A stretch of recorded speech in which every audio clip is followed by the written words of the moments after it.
ملک کے دیگر علاقوں کی طرح کرناٹک کے رائچور میں بھی نہایتی عقیدت و احترام کے ساتھ فرزندان توحید نے نماز عید الاضحیٰ کا اہتمام کیا۔ بارش اور قربانی کے پیش نظر صبح سویرے سے ہی مختلف مساجد میں نماز عید کا اہتمام کیا گیا تھا۔ شہر میں نماز عید کا سب سے بڑا اجتماع عیدگاہ عرب محلے میں دیکھا گیا۔ بارش کے باوجود سینکڑوں لوگوں نے عیدگاہ میں نماز ادا کی۔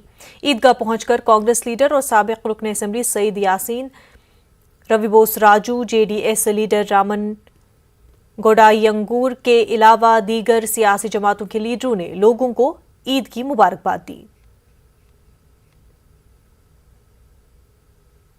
عید الاضحیٰ کا یہ پیام ہے کہ اللہ تبارک و تعالیٰ کے لیے جو کچھ کہ ہم کرتے ہیں، حضرت ابراہیم علیہ السلام، حضرت اسماعیل علیہ السلام کی عظیم قربانی کو یاد دلاتا ہے، اور یہ قربانی اللہ تبارک و تعالیٰ نے قیامت تک کے تمام مسلمانوں کے لیے لازمی قرار دیا ہے۔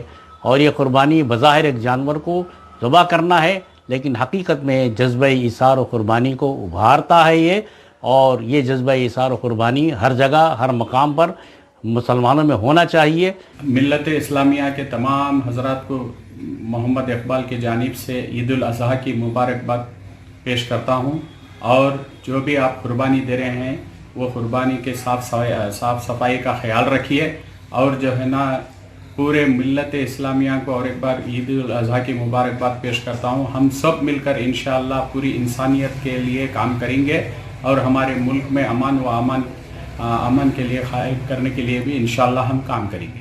عید الاضحیٰ کے موقع پر میں برادران اسلام کو مبارکباد پیش کرتا ہوں، اور دل کی گہرائیوں سے گزارش کرتا ہوں کہ عید الاضحیٰ کے موقع پر جو قربانی دیتے ہیں اس کا صفائی کا خاص خیال رکھیں۔